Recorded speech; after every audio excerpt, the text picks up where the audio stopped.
The last 30 years, Kyle Dodd and I were messaging back and forth about this and texting about this.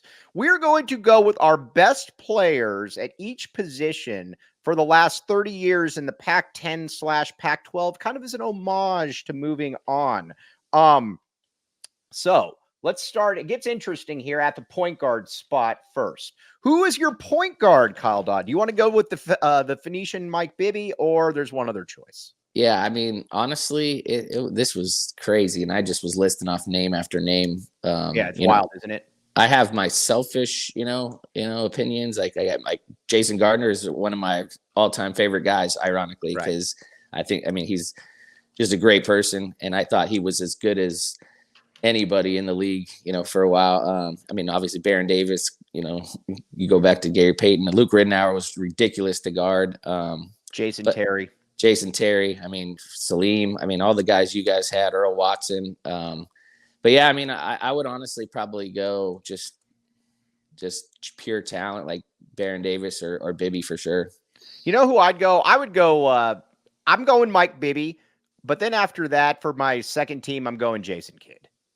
Yeah, J. Kidd, I didn't know. Yeah, Jason Kidd. To me, it's those two. Baron Davis physically was just like a specimen, obviously. Yeah. But Mike Bibby, Jason Kidd, I need to win a game. Those are going to be my two at the point guard spot. Yeah, you can't go wrong. There's been guys that you wouldn't even mention or wouldn't even remember, I remember going my freshman year going against the guy DeAndre Tanner at Oregon State. And I was like, man, welcome to college basketball. This dude just backed me down the length of the floor. I was 145 pounds just flopping, flying off of him. And he was just a good player. Senku Carey was at Washington my freshman. Yeah, it's just been Ridnour to me though was the hardest guy I've ever had to guard. Interesting. I could see that. Just you could never relax. He was so smart. Off the ball, on the ball. That was the one guy for me that I just thought was the toughest to guard, along with Jason Gardner. You couldn't relax either. That guy was so smart, and if you just took your eye off the ball one time, he'd slip behind you and knock down a three or whatnot. But yeah, it was the league, man. It was loaded. All right, let's go shooting guard position. Shooting guard's interesting. I have another name that came to that I actually think I'm going to put at number one. I think, listen, it's difficult. This one's difficult for me. I think I'm going Brandon Roy at shooting guard. Yeah, he's in there. Didn't think about him until somebody on Shear's message board brought it up, but Brandon Roy was just, he was amazing. Yeah, Brandon, James Harden, Miles Simon, Dickerson. Those are the three, right? Yeah, I'm thinking, off the ball guards, but yeah, first, yeah. Brandon Roy was pretty dang good for sure. And Washington had a run of really good guards at that time too. Right. And then you had some other guys too, AZ Wildcat fan. Khalid Reeves, a lot of people consider the best shooting guard in school history, averaged 24 a game. Ed Gray, Eddie House. I'm surprised you didn't bring up Eddie House. Eddie's my number one, man. Eddie, Pac-10 record holder, tied with Lou Alcindor for most points in the game. I told you all the time, that's me and Eddie combined for 64 points that game. He had 61 and I had 3, so we got after. How many did you have in that game? I don't remember, man. I remember I hit like a very early shot in that game and then never shot again. Right. But I know that the game, I think I had 10 assists against when he had 40 plus against UCLA and we blew them out, which I think that was one of my better, I think people after that game were like, man, you as a freshman, you and Eddie are really starting to gel and you're developing some really good chemistry. And I felt like looking at these reporters and like, this ain't that hard, man. I just give him the ball and get the hell out of the way, Right. All right. Small forward. We're going to go with some of the players that you probably grew up with growing up in LA. Ed OBannon to me is the easy number one. Ed OBannon, National Player of the Year. Obviously won a championship. Artesia High's finest. Ed OBannon, that is an easy one for me at this number one small forward spot. Yeah. Ed OBannon's up there for sure. They got another guy in Artesia that could be a shooting guard or small forward. Jason Capono was pretty dang good sure. In the league. If we're just talking just the league, Casey Jacobson was just a pure scorer, pure shooter. Man, there's just like we were talking about this last night, and I was joking, and then like my mind was going nuts, and I was like dreaming about it. Like names were flying through my head. There's just so many. But yeah, I mean, Ed OBannon. I grew up a UCLA fan, being in Southern California. Right. UCLA basketball and SC football, I kind of weird, but but yeah, Ed OBannon, that was a fun team to watch. Tyus Edney, Ed OBannon, his brother Toby Bailey, J.R. Henderson, Jelani McCoy, George Zedek. Zedek, man, yeah, Zedek was underrated, man. So yeah. So that to me, you know who I put at number 2, I think, and I didn't even realize this until I looked at his stats. And another California guy, Lamont Murray. Lamont Murray averaged 24 points per game his junior year. It was with Jason Kidd. That was a really fun 1-2 punch. Looking at it in hindsight, 24 points per game. Hard to argue with that. I'm going Lamont Murray probably as my second best small forward. Yeah, he was ridiculous as a scorer too, and I was even thinking like guys like Luke Jackson at Oregon. Yes. I mean, as far as just being in the league and dominating the league, he was an awesome college basketball player. Right. There's a lot of guys. I mean, I think of, Michael Dickerson, the leading scorer on a championship team, averaged 19 a game before getting hurt in the NBA. And then, all right, here's where it gets fascinating for me. Power forward. I'm going to probably be a little biased here, but maybe I'm not being biased. I can't think of a better power forward than Derek Williams. D-Will was up there, man. He was up there. I don't know. What's funny is, I don't know if you know this story, but I think we had a legit chance at Derek Williams early, and I don't think Herb Sendick was the coach at the time. He didn't think he could shoot and didn't think he fit. And about 2 games into his career at Arizona, I remember someone saying that, and I'm like, what? He was ridiculous. He was on that team with my boy Kyle Fogg. He was. So I was, I watched a lot of Arizona basketball that year, and actually, ironically, went to a bunch of U of A games in McHale, sat courtside, and nobody even knew that I was there. Actually had the Richard Jefferson parking pass because one of the guys I was going to the games with was actually Richard Jefferson's agent. So really? Yeah. So I sat at a lot of games at McHale Center that year watching my boy Foggy.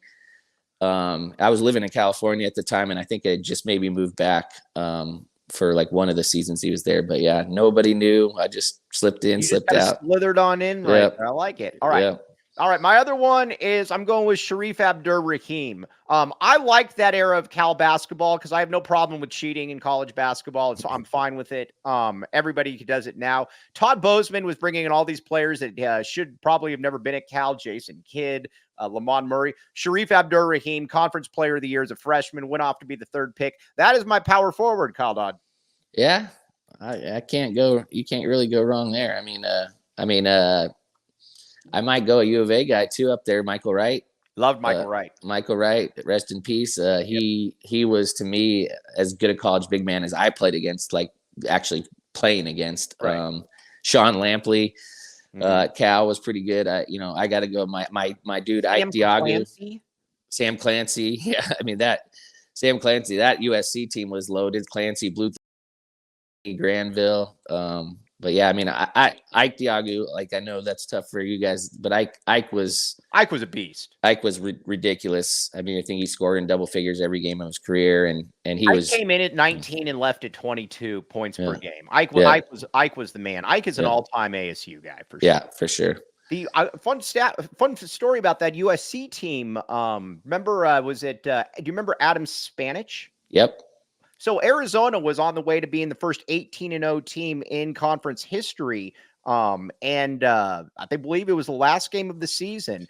Adam Spanich made a shot at the buzzer, and this was the 97-98 team that had everybody back, that hit like the heel of the rim and bounced in at the end. 17-1, no good after that. Was not happy about that, Kyle Dodd. Adam Spanich also, I think, was the one that hit that crazy shot at Matt Court at Oregon when they were down 5 with only a couple seconds left and stole the ball and hit a 3 at the buzzer there. So he had some big shots. Yeah, I forgot about him. I think he left right when I got there, but yeah, that SC team was, I think those were good SC teams. They went to the Elite 8, I think, with Trepanier and Granville and Clancy and those guys and Scalabrini and Compton High's finest, Jeff Trepanier. Yep.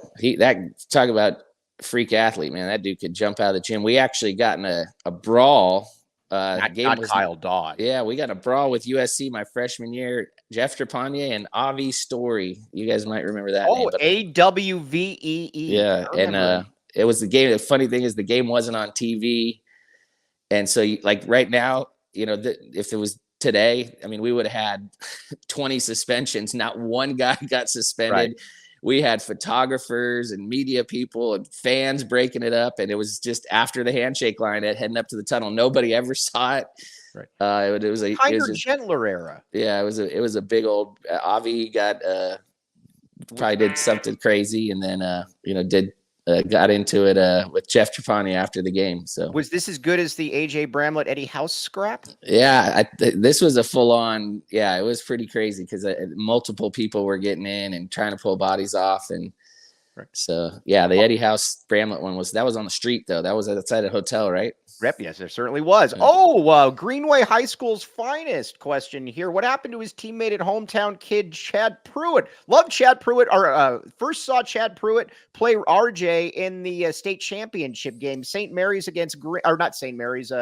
Moon Valley against Greenway. You have the floor, Kyle Dodd. Big Red, man, was probably awesome. One of my all-time favorite people and teammates. He was awesome. And what's funny is he ended up having a long career in Germany. He still lives over there, got married, stayed over there. But every year he would come and the Suns would have pre-draft workouts and they'd bring in bigs, and they'd always have Big Red because he was local go against the bigs. And, he was undersized, 6'9", and, wasn't a great athlete, but every pre-draft workout, Red would just kill these guys, like dominate and just make them look stupid, because he was like Kevin McHale in the sense that he just had 1,000 post moves. He could shoot it. He could do this. And I remember talking to some of the front office guys at the Suns, because at this time I first started getting into like working out players to go to the draft workout. So I would had access to go and study and watch and try to figure out what they were doing. But I remember talking to a couple of people at the front office at the time, and they're like, at what point do we actually we were just bringing him in basically to go against guys. At what point do we actually start looking at him? Look at this guy, because he just kills people. And I just think Red didn't have the size, the length to play in the NBA. But yeah, he had an awesome career in Germany, and I think retired a couple years ago, and he still lives over there.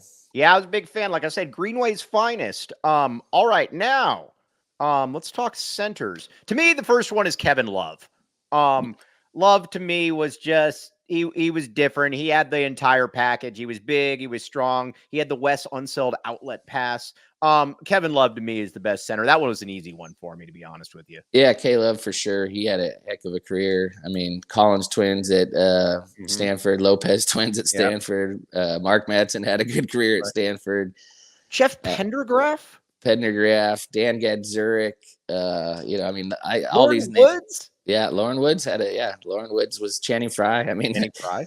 Yeah, the league again had some really good centers, back in the day, and obviously the game has changed, so you don't have a lot of guys that you throw the ball to on the block anymore. But yeah, I mean, K Love to me had a little bit of everything. He could step out and shoot the ball, and then his outlet passes were, man, would have been fun to be a point guard playing in that, with a guy like that. The one guy that I have no clue what to do with in this list is DeAndre Ayton. You look at his stats in college, you're 22-11, you're a consensus first team All-American, you're the first pick in the draft. But, and I'm probably get beat up by U of A fans, but I don't care. DeAndre just never struck me as a winner. DeAndre struck me as and I don't think that I'm not totally surprised by what's going on with the college, what's going on in the NBA right now. DeAndre just struck me as he played basketball because it was easy. I don't know that I necessarily wanted DeAndre Ayton over some of the other players. How about what's the I mean, he's I think DeAndre is a good kid, and I think the problem with DeAndre is he's a good kid. Yeah. I think he was given so much early on in life, and, he got involved in, people were just pulling him in all types of directions. And I don't know how much basketball, really meant to him other than it was just a way of life. And I told people last night on the little ASU spaces we did that, that was the By the year way, I think. you never answer my questions when I text you. I say, please address this. You never do on your space. I never pay attention to my phone while I'm talking. So, but yeah, I mean, I said it last night. That was the year we were 12-0, number 3 in the country. I think someone had lost early in the day. We were the last undefeated team in the country, going to U of A on New Year's Eve.